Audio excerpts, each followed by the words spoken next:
Don't bluff, baby. Oh, Lisa with something special out there.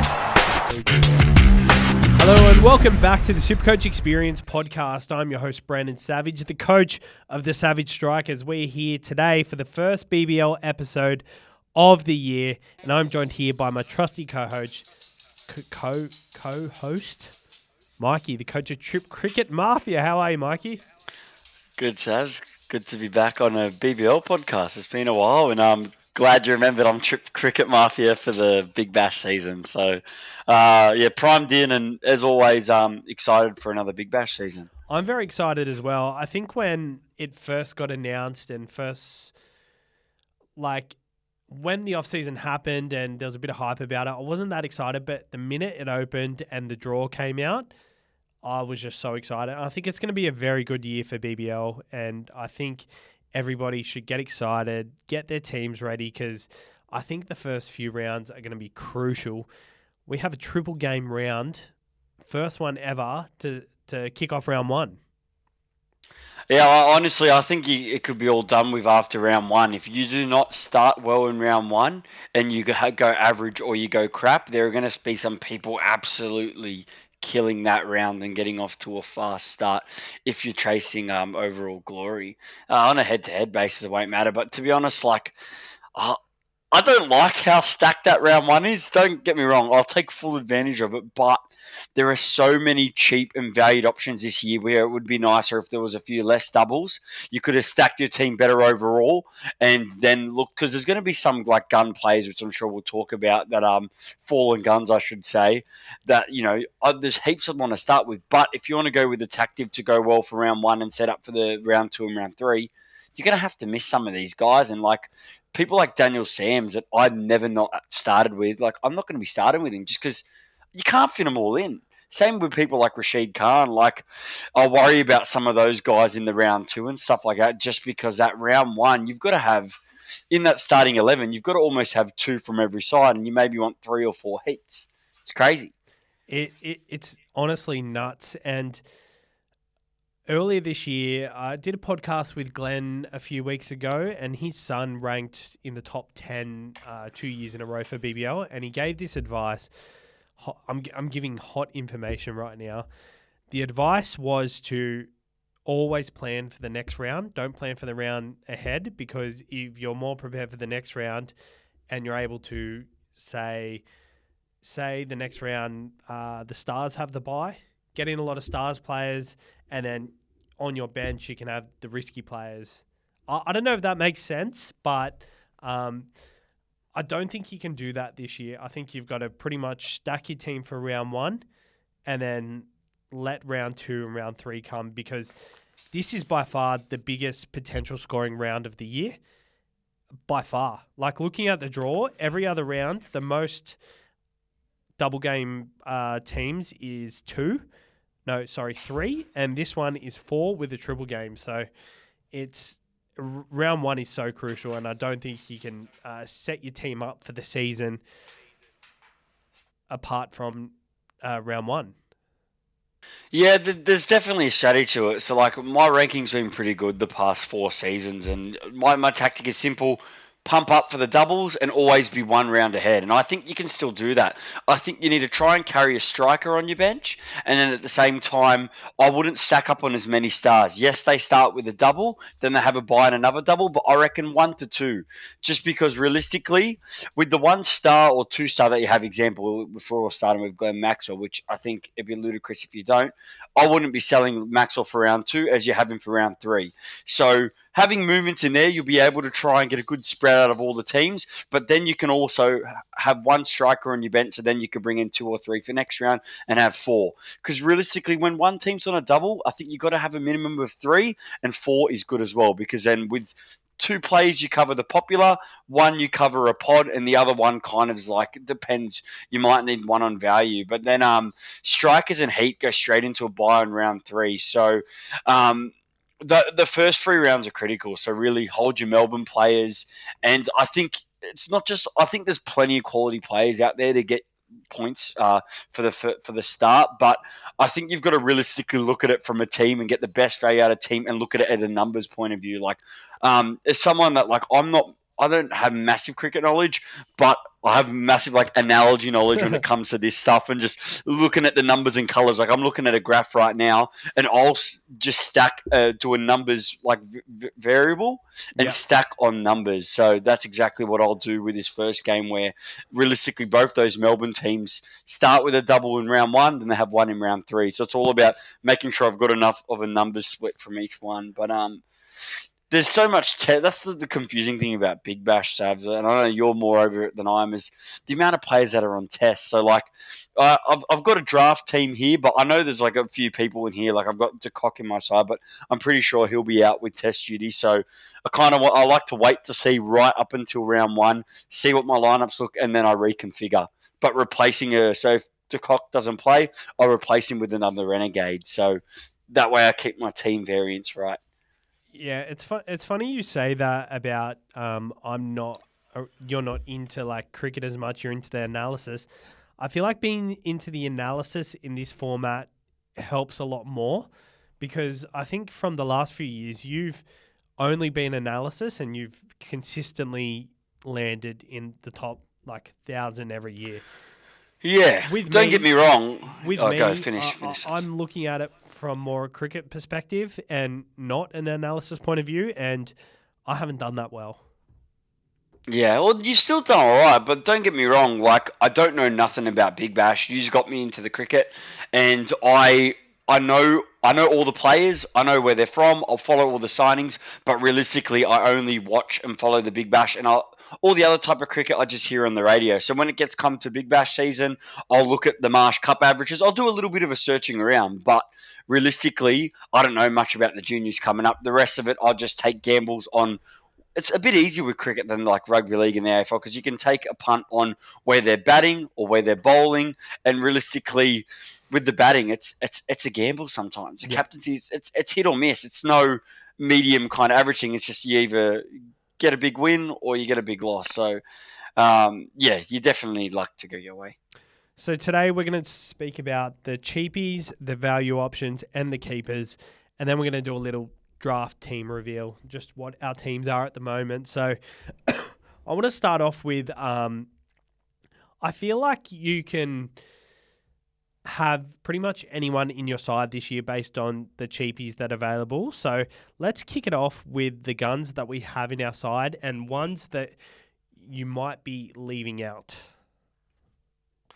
So it's a good point. I think too with the cheapie Savs, a lot of them are just players that have gone crap, and like the best thing is you can rely on players that have hit stride before. So that's what I like about this season. But my guns, mind you, as I said, I haven't done much into the test, and I'll re-alter. So if I name someone that you think's not going to play round one, I apologise. But I've got Mitch Marsh will be a set and forget. I'm going to start with the Scorchers.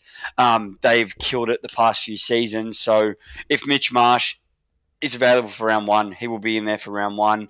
And a guy that's always in my side in SuperCoach, he's a staple. Like he's my Nathan Cleary of NRL SuperCoach. It's AJ Ty. I always have him. I never not have Ty. To be honest, I have no Jai Richardson at this stage because I think realistically my most expensive player is 197. Sorry, I feel like you can fit in a lot of guns if you don't spend too much. An extra 50k I can use to hold someone like Darcy Shaw on the bench and a Swepson and kind of use the looping role. And then I've also gone at peak price, Sean Abbott. There's no way from the Sydney Sixers that you can't have him. Yeah, He's I like that one. I own. think Jai Richardson being a noted omission, he was in my side and he's still in my side at the moment, but he recently got injured. So he was about to kick off his Sheffield Shield season and going to come back from injury, but he got injured again. So I think this season again is going to be, it's going to kick off with injury for him. And that's always been the problem with him. He hasn't been able to string it along. And when he has, he's been in the Australian setup. So I think Jai Richardson is probably someone to potentially avoid. But I love all your other options. Sean Abbott, I feel like he's not getting the hype he probably deserves because he's got the No. perfect bowling role.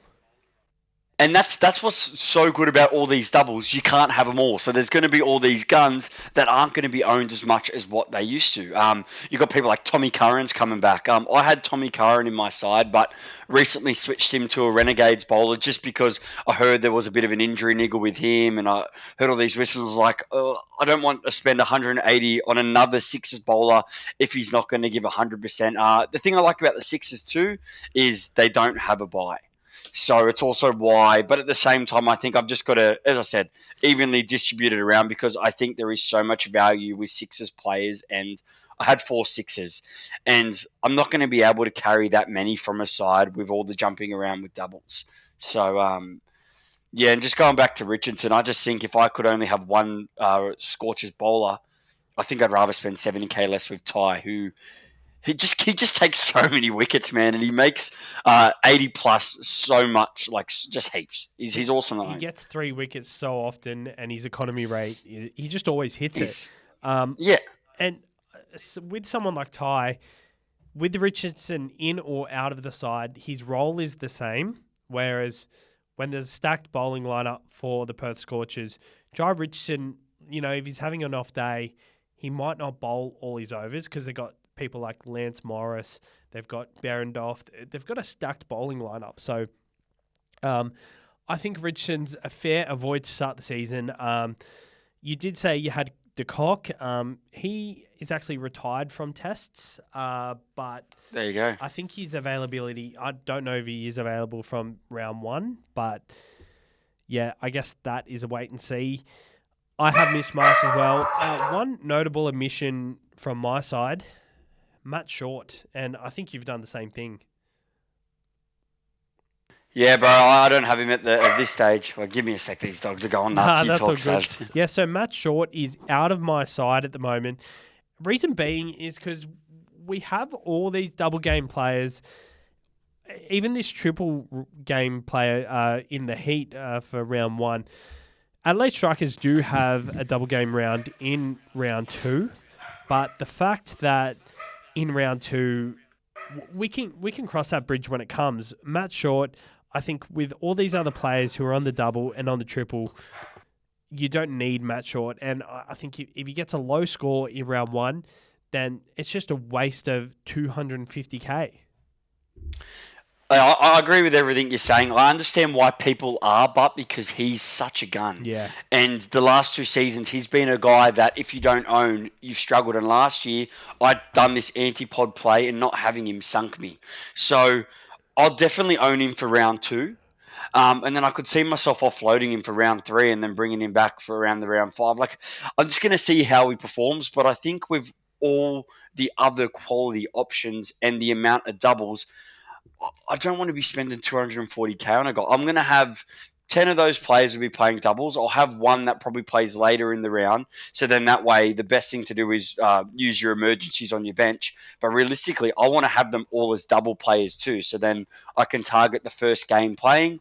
If they end up scoring like a 60-70, get them in. So that's kind of the strategy around there. But yeah, I agree with you with Matt Short. But I'll be very nervous because he can hit a score of what a player can hit in 2 games. It's funny. This time last year, I was pretty much saying avoid Matt Short. He had a career year the year before, and there's no way this type of player who hasn't proven it before can back it up. I think he can. Him backing it up last year just proves he's got that skill, and he's pretty much going to dominate this competition until he's a regular in the Australian side. I think that's pretty much where his trajectory is going. So I'm reluctantly leaving him out, but I think it's a smart move considering all these doubles. Like, it's the luck of the draw that round 1. He's in good form in his one-day in the one-day tournament at the moment in the Marsh Cup. He scored a couple of hundreds, but I think leaving him out and putting someone like Michael Nessa at 194k in your side with a triple game round it's a no-brainer in my opinion. Yeah, I've done the same thing. And personally, if you look at the Heat straw, they've got a bye in round 3. So I personally think that I would even if Neza kills it, I would go a Neza to a Matt Short trade in round 2, as then in round 3 they have a bye. Yes, Matt Short then has a bye in round 3, but there is no way you cannot own Matt Short for round 2. Yeah. So if you're not going to start with him, you've got to think, how am I going to Yeah. flip to get that extra cash? Because you're not going to want to sell your Renegades and Stars players as they've got the thing again in round 3. That's why you've always got to, with your move, cross-reference it. Yeah. Like, the thing is, you don't have to save trades in this, but you don't want to sell yourself short to then losing a gun play for round. Like, that's where the math is, and like there's a lot of thought that goes into it. Well, with Nessa, like, I remember last year we all jumped on him when he had a double game and he absolutely killed it. And then the single games, like, he'd have good ones in between, but it was the double game ones where he really hurt you. So he, with all these players, like, I think Matt Short is the only guy that can hurt you not owning when he's not playing a double, but I think that's just the risk you're willing to take, and it's honestly a no-brainer just having someone like Michael Nessa in your side over him. I think Mitch Marsh has as much. It scares me as much as what Matt Short does. Well, I think Mitch both Marsh of has those double guys. in round 1, so I think it's a really good vice captain / captain play to have them two in your side. We'll move on to the value options. Value options will kind of range between 140k and 90k.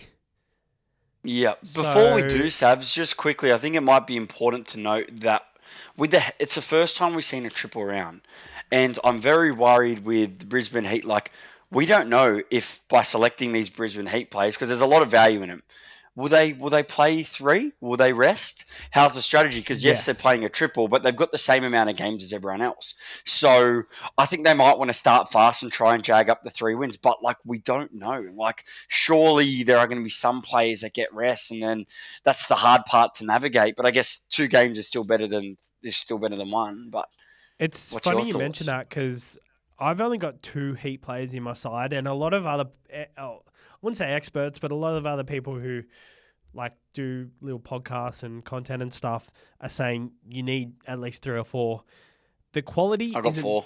The quality isn't there for me, and I think you're better off loading up with these double game players who have quality in them. So like, I think the appeal of double games, and in this case triple games, is getting multiple bites at the cherry.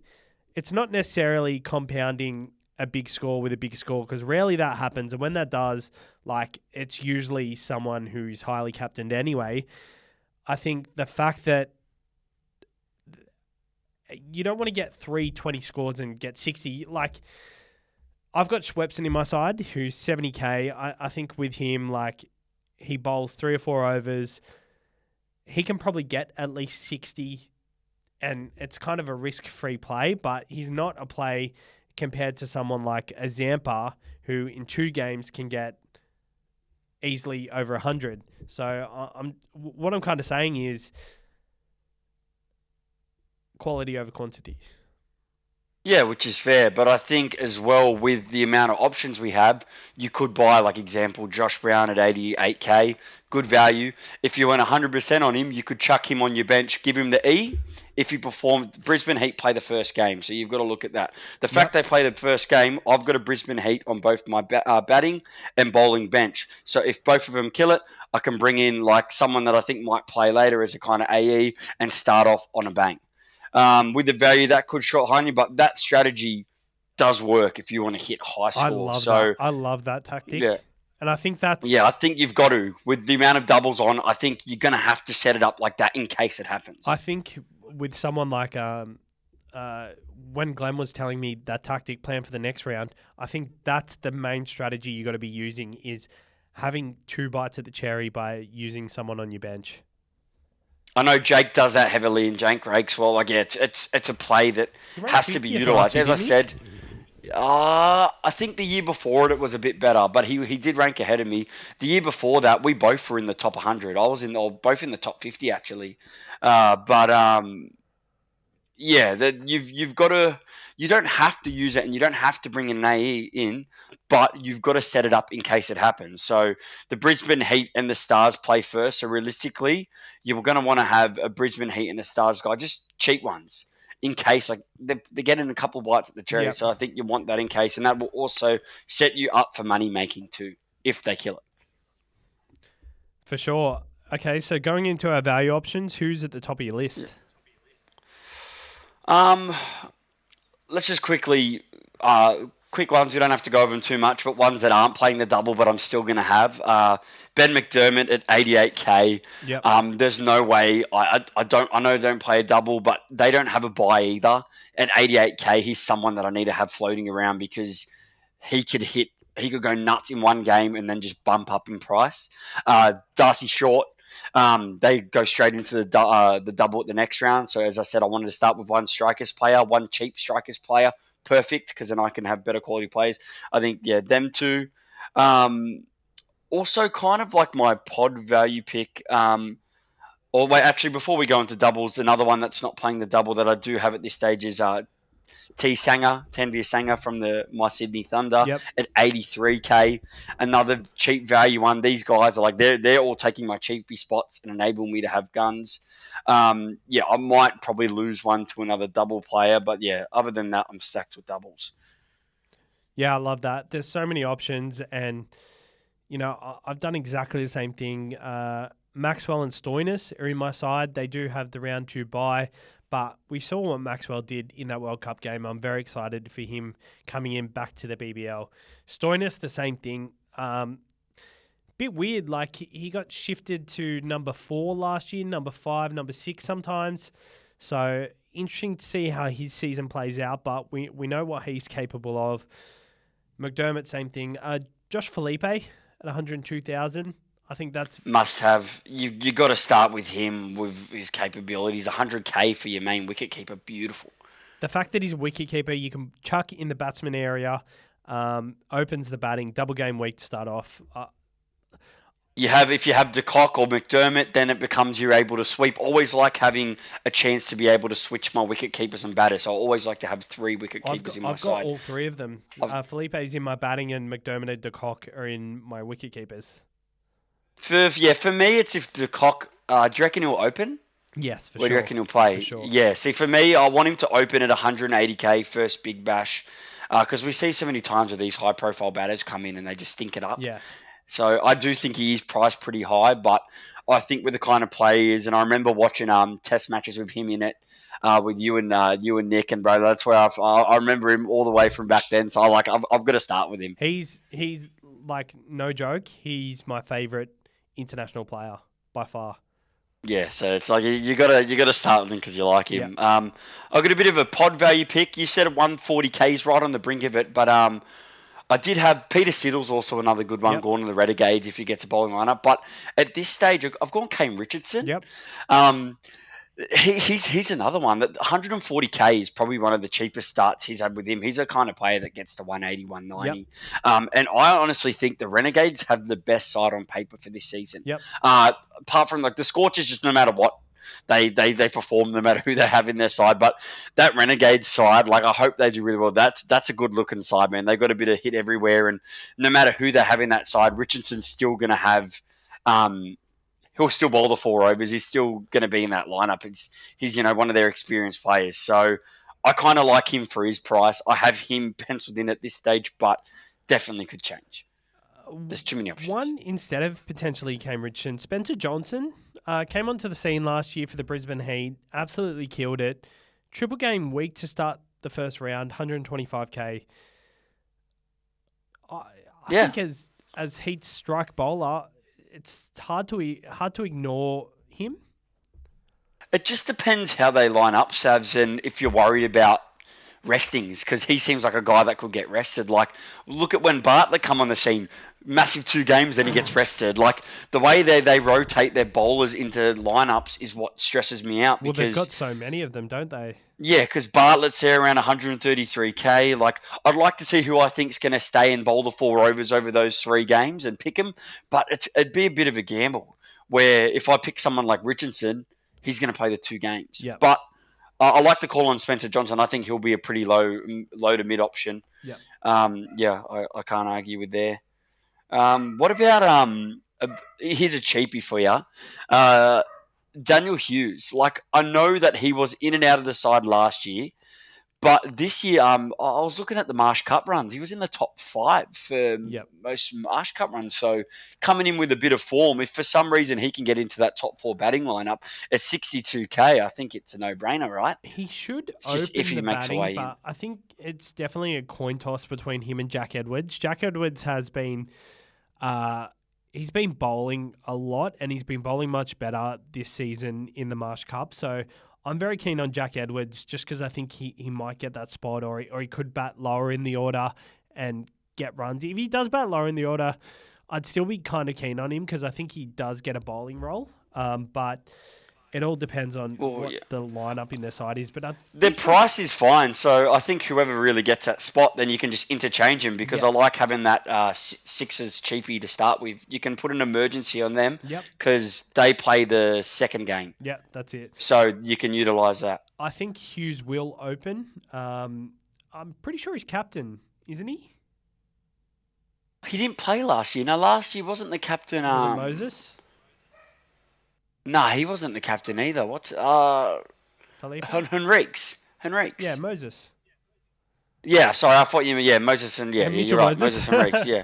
I was thinking of Mitchell Moses, yeah. No, I was thinking of Ben Dwarshes, and that's what I come to my most. Yeah, it's Moses and I just know Abbott didn't play many games last year. Like, he was constantly, like, just out of in and out of the side. So I think that's why I'm why hoping he this gets a year he hasn't reprieve. got as much hype.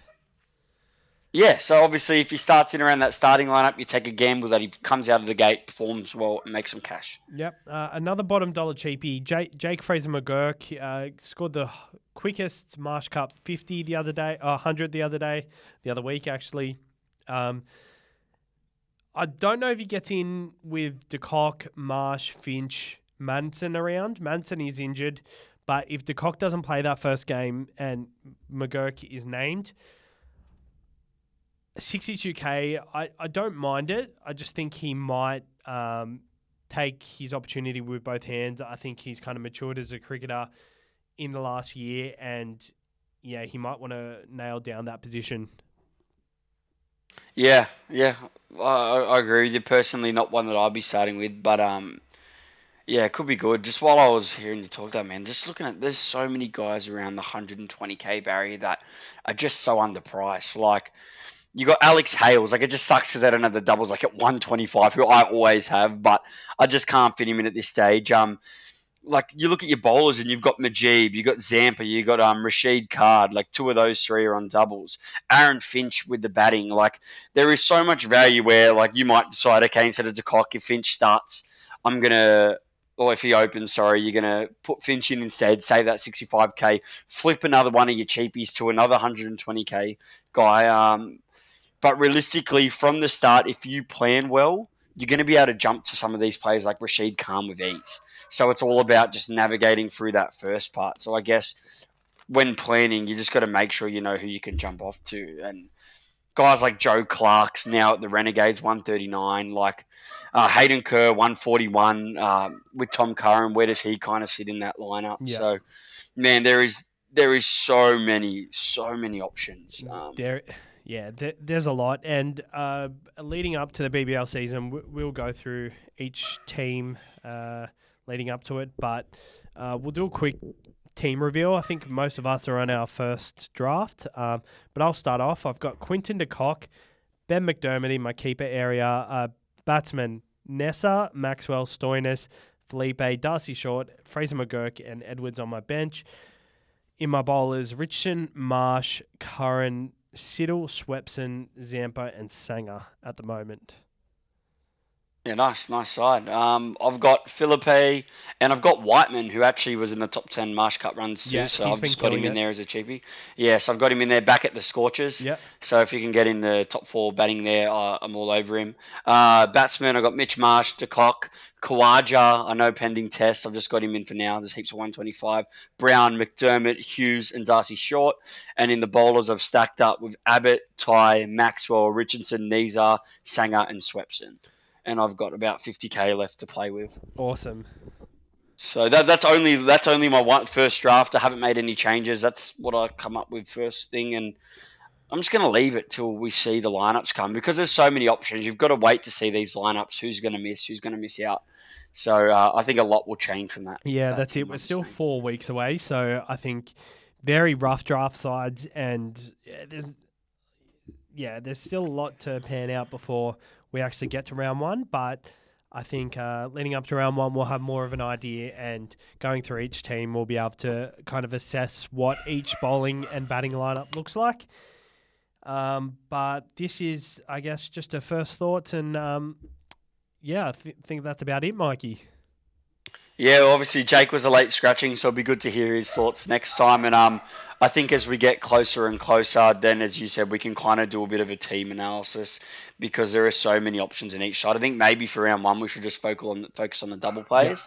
But yeah, then after that we'll try and pump out as much as we can. But it's a bit crazy to have a set schedule for BBL podcasts just with how constant the rounds flick over. It is. The plan is to just do the podcast before it kicks off, and then we'll tackle it from there. Because I think as the week goes on, us recording on a Tuesday when we can kind of do the podcast is kind of redundant when even round one starts on a Thursday. So round two would nearly be done by the time we record. So it's going to be a tough kind of gig, but we'll do what we can.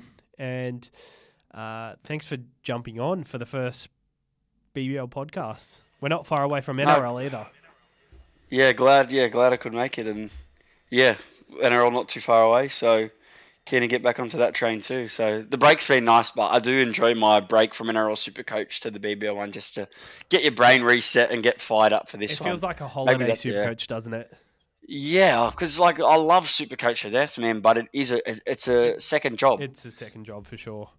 You think about it when you go to sleep. You think about it all the time. Like that's why with this one, I can just relax till it starts, and then it's a bit more chilled, I think. You should play. You should play NBL SuperCoach because I legit don't even remember that it's on until halfway through the week. So. Yeah, no, I saw that, but I knew if I did, I'd take it too seriously. I'd start learning the basketball when I don't even like basketball, and I really wanted the break. Yeah. I was happy to have a break. It feels like I'm having a break, even though I am playing still. Yeah. Now, maybe 1 year, but at the moment, I'm fine just pouring everything I got into NRL and Big Bash. Sweet. All right, cheers for coming on, and we'll see you next time.